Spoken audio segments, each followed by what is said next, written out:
Welcome to the Vetiver Vibes podcast. We're your hosts, Nikki, Rachel, and Rhonda, certified clinical aromatherapists coming to you from Ontario, Canada, and on the internet everywhere. This episode is brought to you by Essentria, a leading online school for aromatherapy. Essentria is your go-to source for clinical aromatherapy certification programs that are recognized by NAHA and the Canadian Federation of Aromatherapists. If you want to learn more about Aroma Massage course, check out their website, www.schoolofessentria.com. We're excited that you've given your time to be here with us, knowing you'll get the best essential oil scoop. Welcome to Vetiver Vibes. I'm Nikki Fraser, and I'm very excited to be interviewing Rhonda Greenberry today, all about aromatherapy and photosensitization. This is a topic that often comes up around certain essential oils and certain times of the year, and people don't realize how extent and informative this topic can be, especially when it comes to safety. So welcome, Rhonda, and I'm excited to have this discussion with you. Thanks, Nikki. Okay. So what exactly is photosensitization? What does it all encompass? Okay, so I'm going to kind of break it down a little bit so it's easier to understand. So photosensitization is sort of like a category of reactions, and then there's subcategories under that. So Tisserand defines photosensitization as a reaction to a substance applied to the skin that occurs only in the presence of UV light in the UVA range, and it may be phototoxic or photoallergenic, and in some cases, photocarcinogenic. Today, we're just going to talk about photoallergenic reactions and phototoxic reactions. But before I get too much into it, I think a little bit of credit still needs to go to Tisserand. Absolutely. If you're an aromatherapist, you're aware of this. If you're new to aromatherapy or you just started studying, you should get his essential oil safety book. Okay, this is it's priceless. So this is the second edition. It was published in 2014. He publishes the majority of studies that most aromatherapists use. And then anything that you would research and find beyond that is sort of like, it's just adding, padding to those medical studies and the science that we use in aromatherapy. So this is really valuable. It's invaluable in the sense that there is no other safety book that compares to this. So if you're going to get into aromatherapy, this is the book to get.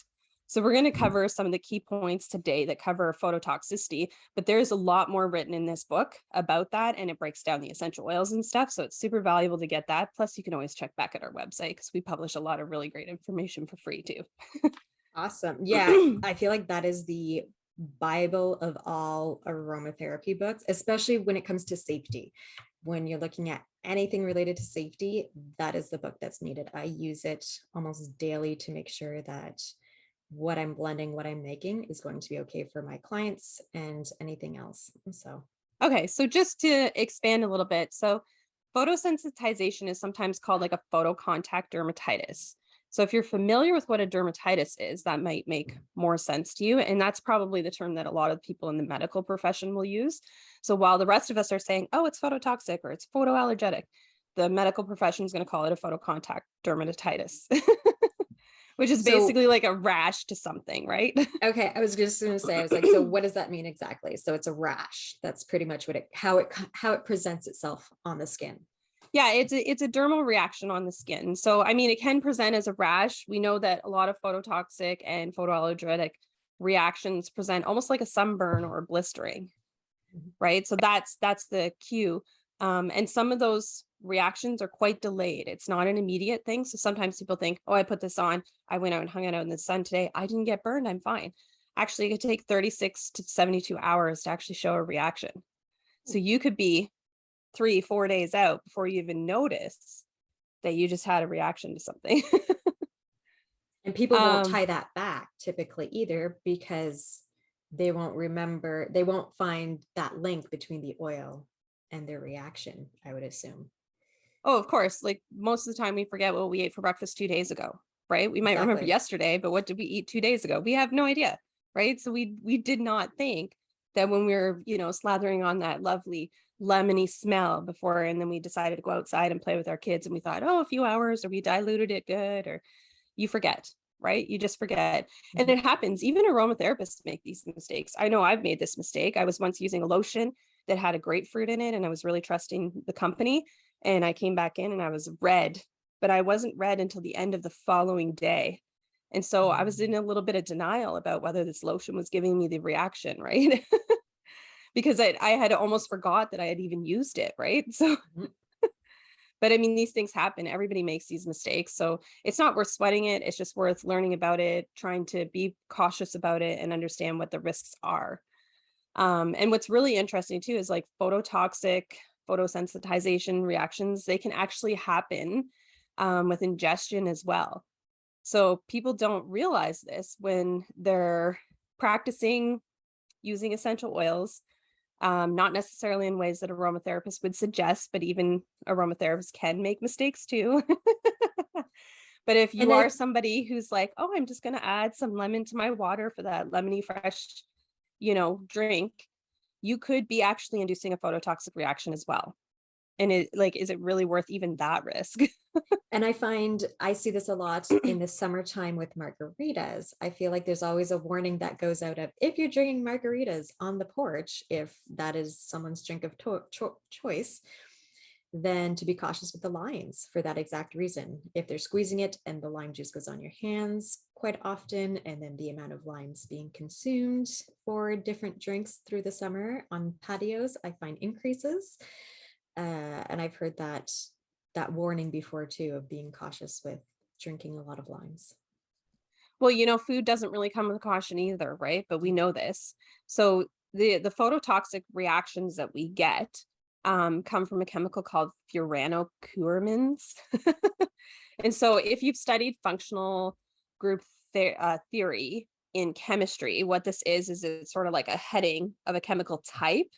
Okay. And typically furanocoumarins are phototoxic, but not all of them. And this is a little bit of the debate with functional group theory too, is that like, even though we've subcategorized all these things, they don't always follow those rules.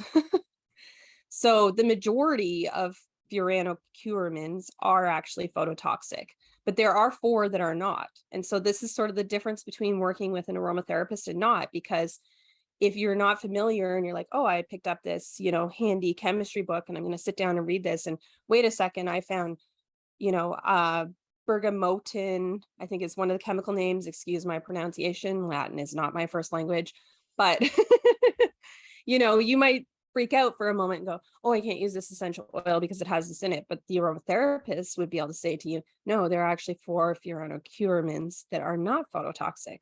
And so this is where the science really does come into it. And there is science. That's when people sometimes get confused, right? Sometimes there's this sort of debate about, are we using essential oils for scent? And in some cases, people are using them internally for flavor, which I'm not sure why, because the flavors aren't that great with essential oils. But some people say that they do. But there's much more beyond scent, right? There are therapeutic benefits and science built into what we do with essential oils. So, Absolutely. but before I get too far off on my distracting tangent here, I did want to kind of cover off both of the types of photosensitization a little bit. So we're only going to briefly talk about photoallergy because it's not as common, and it's actually probably the least talked about photosensitization reaction. So there are 3, as we said, right? So there's photoallergy, phototoxicity, and photocarcinogenesis. We're not going to actually talk about photocarcinogenesis because that would be something that would induce a cancer or at least increase the risk of causing a cancer. And that's like a much wider scientific conversation. And I'm not sure that I'm 100% qualified to talk about cancer, to be honest. So, Well, you know, and that's just it. We want to make sure that that would be a huge discussion that would be its own podcast, its own discussion, because of so much safety around that specific topic in itself. Absolutely. yeah, and we're big promoters of credibility and stuff, and there's a little bit of sort of like stay in your lane. So we're not really experts in the field of cancer. So while we're kind of considered experts in the field of essential oils and aromatherapy, that's what we should be talking about. So when we get into that bigger can of worms, we might not be the most qualifying people to talk about that. And we are not ashamed to admit it either. We know our qualifications and we don't want to pretend that we have additional qualifications that we don't have. Absolutely. I mean, that's the biggest part of credibility and being trustworthy, right? We're science minded. We do have certifications to back up the things that we do talk about. And we all have experience and practice too. But most medical professions do teach you that there is a point where you stop giving information or advice to people because it is stepping outside of the realm of what you should be doing. It's out of scope, we will say. So just to expand then on photoallergy. So the most common photoallergy chemicals are actually used in sunscreen. And that's because a photoallergy reaction is usually without pigment. So it actually stops you from tanning usually. So it's sort of the opposite of like being tanned. But the reaction can actually look a lot like a phototoxic reaction. So you could still present like a sunburn or a really red rash. And in severe cases, you can present with blistering. And again, this can still be a delayed reaction, although delays are usually more common with phototoxicity.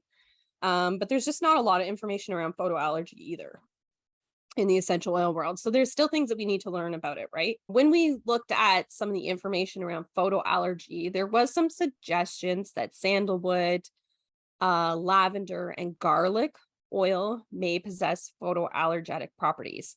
But it was so minor, like the suggestions were something like 2% or less.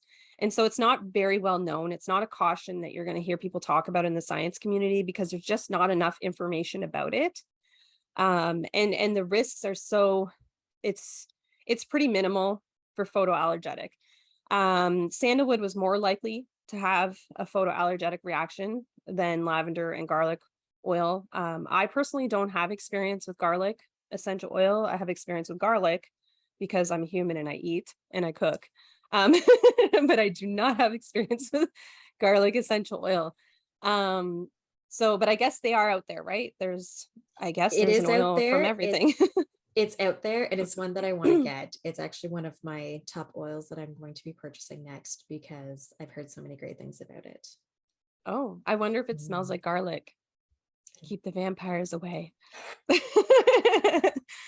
And then what's really interesting, so another chemical that is actually photoallergenic, and I guess they're pretty sure of this, is cinnamaldehyde.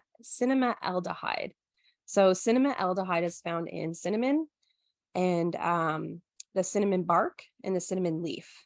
And it's usually both those oils, we don't typically use them topically because of the aldehydes in them, and they are irritating to the skin. So you're probably not seeing a lot of conversations around it because there's actually more conversations around the aldehydes in it and just being careful with our skin in general. But the photoallergenic reaction is a very real possibility.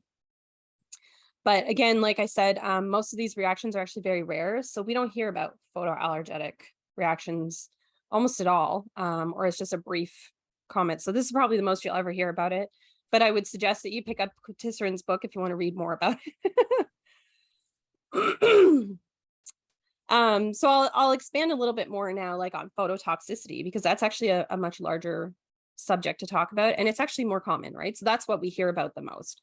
So again, like to recognize if you're having a phototoxic reaction, same idea, like it's almost like a sunburn inflammation. So that sort of redness, hard, like difficult to touch, and in severe cases you can have blisters, right? It is delayed. So I wouldn't expect to be out in the sun and then come back in and go, oh no, I had a phototoxic reaction. Not exactly.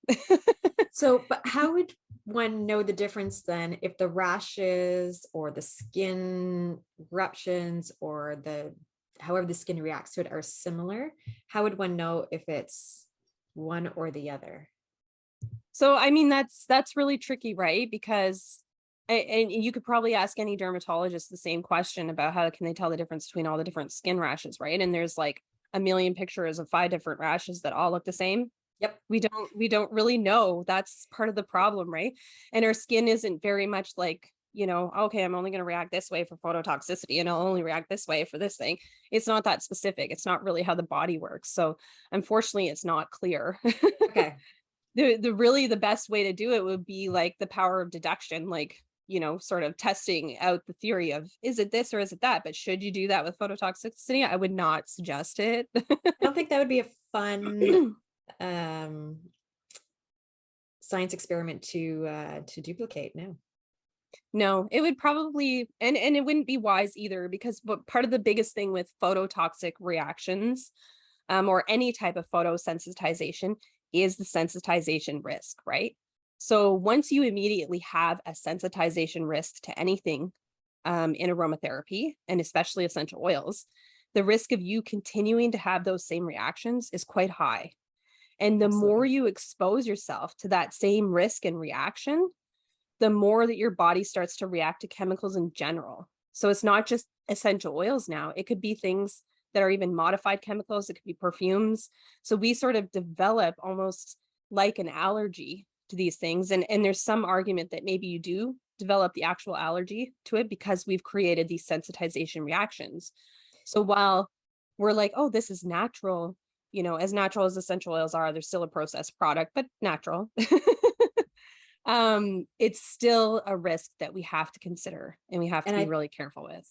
And I think that's what a lot of people don't understand is, like you said, if you start reacting to aldehydes, then any essential oil that contains, especially a high amount of aldehydes, you start to become sensitized to those too, and you can't use that. You can't use those. So you start eliminating a lot of different essential oils when you start becoming sensitized to any, because there's so many different chemical constituents to each oil, which is why we can select different ones, why we have so many options when it comes to selecting which essential oil we want to use for a certain condition.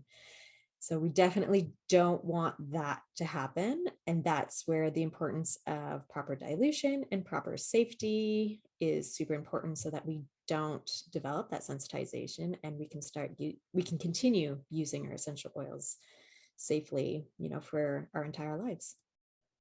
Yeah, absolutely. And continuing to educate is also really important, right? I mean, aromatherapists are always going back to the science, right? We're always going back to the reference. Science does change. Sometimes we've learned this in aromatherapy, even in our own studies. We know things like the the plant family of rosemary has changed. Like there's just things that are not the same, right? Some of the theories on tea tree and lavender and having hormonal reactions in boys, that's been studied now a lot. And debunked. And debunked, yes. To make sure that's clear. Even though it was widely debunked among the aromatherapy world, there was a lot of efforts to put a better science out there, right? And that's the thing. We should always be asking questions. We should always be working towards the better science, right? And so there is actually a lot of effort to do that in the aromatherapy world, and even in the essential oil world. There's actually a lot of companies who are participating in funding these things, right? So, I mean, we're at a more scientific time in the essential oil world now than we ever were before. But even as aromatherapists, we can teach as much as we want, but the people around us, they might not listen. And this is really interesting because my husband lives with me, the aromatherapist, and I give him advice all the time. And I'm always talking about safety and what you should do and what you shouldn't do. And the biggest thing is with aldehydes, I've said, don't use essential oils on your skin with aldehydes without a lot of dilution, come and talk to me about how to use them. And he once had a rash and he was treating it with a cinnamon essential oil. Yes. And he was using it very diluted. So, arguably maybe he shouldn't have been having a reaction, but the problem was his skin was already inflamed and he was already having an issue. And then he exposed his body to an aldehyde. And so the issue kind of escalated and it blew up, and it took months for him to get over this. But something that we did learn, because I looked at his skin after he was doing this for months and I didn't even know that he had done this. So this was like shocking for me. I was like, what are you doing? Right? You live with somebody who's going to tell you not to do this. And I did tell you that, but men sometimes they don't listen. But anyways, that's a whole other podcast too. So but he actually had a very severe reaction and he developed a very severe sensitization to it. And it got to the point where he couldn't even eat cinnamon in food. Oh, wow. Yeah, like you wouldn't even think that, right? You wouldn't even consider that the essential oil in the food could have the same reactions, but even the tiniest amount, because we love putting cinnamon in our coffee, right? So here he has this big reaction and now he can't drink cinnamon coffee anymore. And now we can't do any of our cooking with cinnamon and we can't do any of our baking. And it honestly, it changed a lot of stuff that we started doing around here. And we also noticed that he started reacting to other things that were sort of higher in aldehydes, right? Now, And I've so, heard that it can start, your body can start to reverse the reaction over time. Now, I'm not talking about weeks, I'm talking about years typically. Is that something that you've yes, heard of that, not yes. overnight, but in time, the sensitization can slowly start to reverse? Yeah, so I mean, aromatherapy is not that much different than most other natural health when we look at things like sensitization, allergies, right? If you've ever worked with, let's say, a naturopath or a holistic nutritionist, and they're taking you through a program where they're like, okay, we're going to cut out all these like high risk foods, right? And then you leave them out of your body for sometimes months, and then you introduce them one at a time to see if you react to them, right? So it's kind of Mhm. like that. You want to cut it out and stop the reaction from happening, but you don't want to introduce it again in a month or 3 months. You want to wait, 6 months to a year. And then the introduction to it should not even be even close to what you reacted to it with. So it shouldn't even be, hey, I reacted this topically before, let's try it again. It shouldn't even be like that. Let's see how you react to it aromatically, right? Let's see if we can put a pinch of the cinnamon in your coffee now. And if you'll have that reaction, right? Well, and And especially so because the food, using cinnamon as that example, because the food will have a lot less of those chemical constituents versus the oil, because the oils are so much more powerful. That's a first baby step. Like it's really those baby steps is what you're getting at of reintroduction to the body. yeah, absolutely. Like they say that I think it's like one drop of peppermint is like 26 or something cups of tea, right? Like Mhm. we don't really need to drink 26 cups of tea. We don't need to have, 20 bundles of cinnamon in our coffee. Like, it's a little excessive. So, and that's why dilution is so important. It's not just like minimizing the risks and stuff. It's also that we don't need to overexpose our body to anything, right? It's balance. So, I mean, that's a huge deal. So for my husband, he did eventually reduce his sensitization. So now if he's exposed to cinnamon when he eats it, it's fine. And if we're diffusing it, he's okay. But we've just made it a rule that he's not using it topically. And honestly, as an aromatherapist, that's usually a rule in my house anyways. So Mhm. Yeah. he should have been following that to start, but So for phototoxicity, so what should people keep in mind when it comes to phototoxicity? so the biggest thing is it's sort of knowing what is phototoxic, okay? And I'm not going to provide a list today of essential oils that are phototoxic, but we do provide lists in our social media over at Essentria. So we have free posts that talk about phototoxic oils. We do We teach about can it. we can attach those in the show notes. Yes, and we have we have a lot of detailed information about it in our clinical aromatherapy program, so that expands way beyond the introductory level of essential oils, which is really important. But sort of the general consensus, like if you're not sure what you're using, if it's going to be phototoxic or not, is that there are select citrus essential oils that are cold pressed, usually have furanocoumarins in them. So I can give you like a few examples. I'm just not going to give you a huge list. So lemon essential oil, for example, would have furanocoumarins in them. Not sweet orange, but bitter orange will. Okay. And I think that's the And thing that a lot of people think: one citrus, two citrus, three citrus, so all citrus. And that is something to keep in mind. Anyone listening to this is that you really do need to look individually at each oil, because not all citruses are, like you said, sweet orange isn't. And a lot of people assume it is. Yeah, and there's even some suggestion that it might actually be based on the chemistry of the oil. So you would actually have to have access to the testing sheets, so the GCMS reports to know. So clementine, for example, there's not really any science on it whether it is or isn't phototoxic. We currently believe that it's pretty low risk, so we don't put it out there as a risk right now. But when we look at something like mandarin essential oil, not a risk. Mandarin leaf, phototoxic. Mhm. So, and they are different essential oils, right? Different parts of the plant are being Absolutely. distilled. Same thing when you look at bitter orange, for example, right? Petitgreen and neroli, not a risk. Bitter orange, yes. All three of those essential oils come from the exact same plant. So it's not even just looking at it and going, oh, well, this plant is phototoxic. It's not. It's actually the part of the plant. So Very it's true. actually, yeah, it's broken down into a lot more details, right? So and then there are suggested dilution rates to reduce that risk, right? So you can dilute essential oils and you will not have a phototoxic reaction, or you're at least minimizing the risk. Most of the guidelines provided on that are actually from the International Fragrance Association. And this is So where our safety labels come in handy, because I've got bergamot here. And just as I say it, people say bergamot very differently. You and I say bergamot very differently. I say bergamot, you say bergamot. Mo, yeah, or Mo, Bergamot. I think bergamot. And I mean, every aromatherapist that you speak to, I find this is one that everyone says it differently.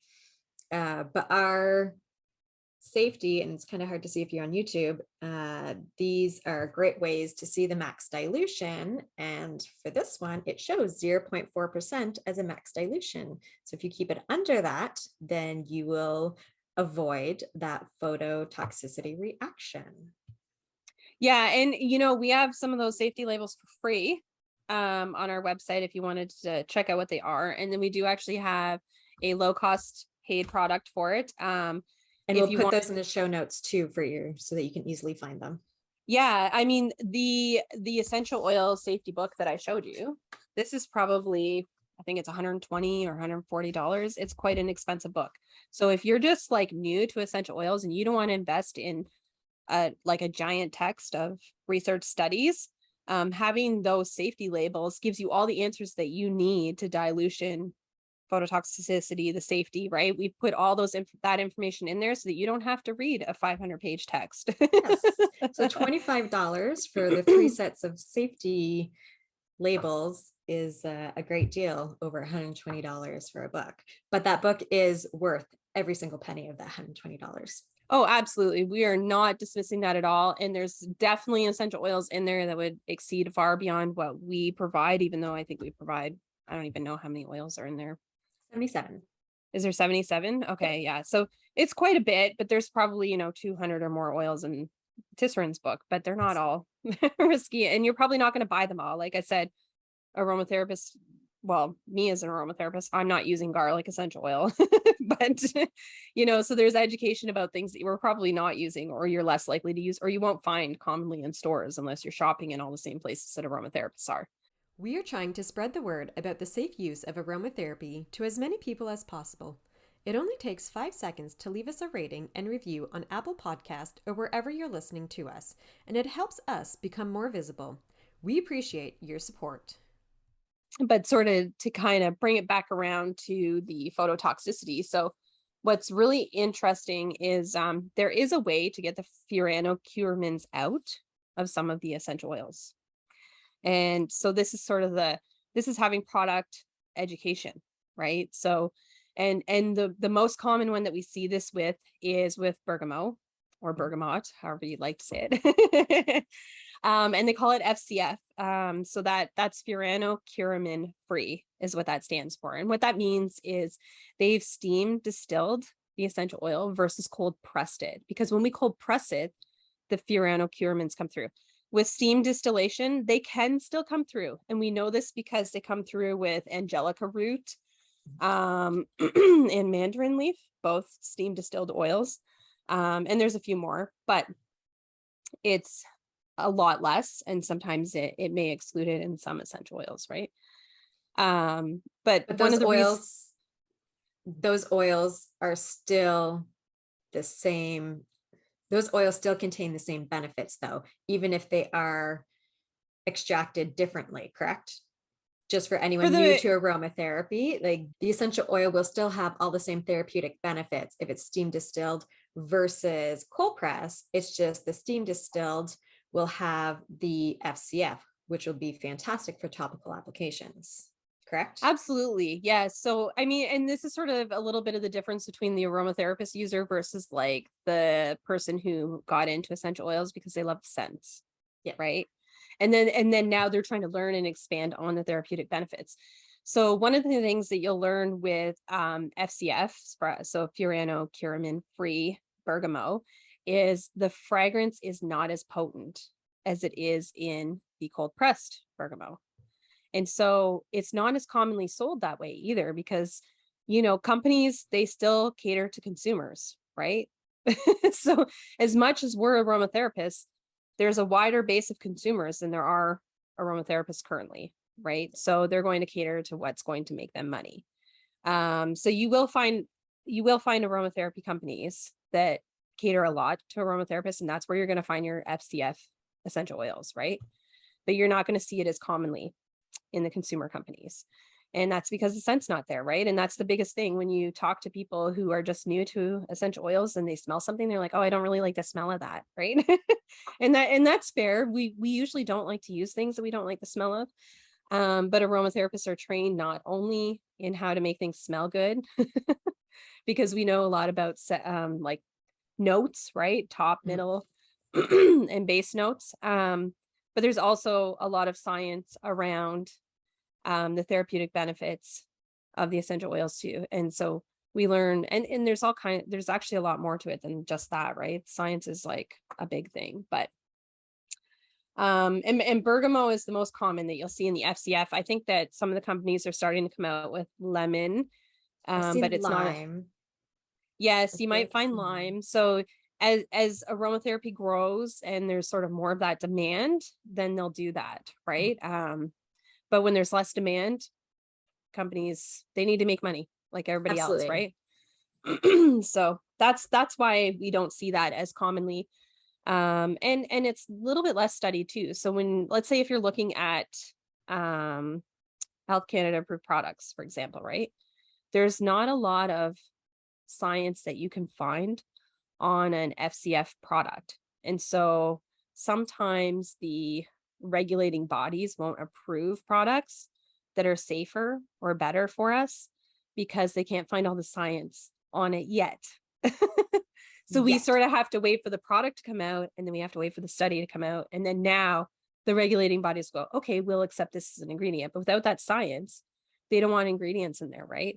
Like that, not for natural health products anyway. So That sounds great. Any parting words of wisdom that you would like to say to our listeners before we end today? yeah, so I'm gonna just kind of quickly go through like a couple of key points that might be helpful, right? So the highest reacting essential oil is bergamot. It has the most reports of, and it has the highest risk. So if you're really nervous about having phototoxic reactions and photosensitization, just take that out of your skincare use, right? And be very careful if you're diffusing it. You can also still have reactions from diffusing some essential oils. There's some suggestion of that. There's not a lot of science. It's not very strong, but there was one study that said that there was like a pot that had lemon essential oil inside of a sun tanning room. And I guess it was like steaming in the room. And the person that was tanning suffered phototoxic reactions. And so they weren't even applying it topically. So that's sort of like a diffused reaction. So we do need to consider that. And that's even aside. Sorry, that's even aside from like just dripping the oil, right? Because it could get on your hands and fingers. So sometimes people even forget that, right? You should be washing your hands immediately after using a phototoxic essential oil. Absolutely. And that's something we were talking about right before we were recording this, that diffusing does have that small risk. And I think in that situation, it was a very larger risk because when you're sun tanning, typically those rooms are very, very tiny, just enough room for the tanning bed itself. And you're literally just sitting under UV rays. So the UV rays are very, very high, and you're just being inundated with that oil compared to diffusing it in your house, which is a lot bigger. It's open air space. So adding 2 drops of bergamot to the diffuser and diffusing for 30 minutes is a very tiny risk to having that reaction when you go outside versus being inundated for half an hour in a tanning bed. Yeah, I mean, but unless that you're risk is standing, there. yeah, unless you're like standing over the diffusing Yes. product, right? Like we all know that it creates sort of like a mist. So if you're Yeah. like there getting a nice facial or something, right? Which no one You're- should be doing. That's not how No. we recommend diffusing oils, is standing over them. Absolutely not. Yeah. So, but I mean, there is that risk, right? Like there is, it is a mist. There are essential oils that are coming out with that, right? So maybe don't stick your face or your hands in it. Exactly. Just start the diffuser and walk away. Right. So you can also have similar reactions just from cutting up like fresh limes and lemons and then being exposed to UVA. So like we were talking, like when you're making those margaritas, maybe you're making iced teas or lemonade in the summer and you didn't think about that. So just be really cautious. You should be washing your hands. Yes, right? all those kid And lemonade stands. I drive by, I think, a lemonade stand that kids are doing every week over the summer, and a lot of them, they've got the lemons there and they're just squeezing and they're not realizing. So parents have to consider that with the amazing lemonade stands. yeah, keep them in the shade, wash their hands, see what you can do, right? There are, and citrus is not the only food also that has some phototoxic risks. There's also like angelica seeds, dill leaves, and parsley leaves. But they're not as high as an essential oil.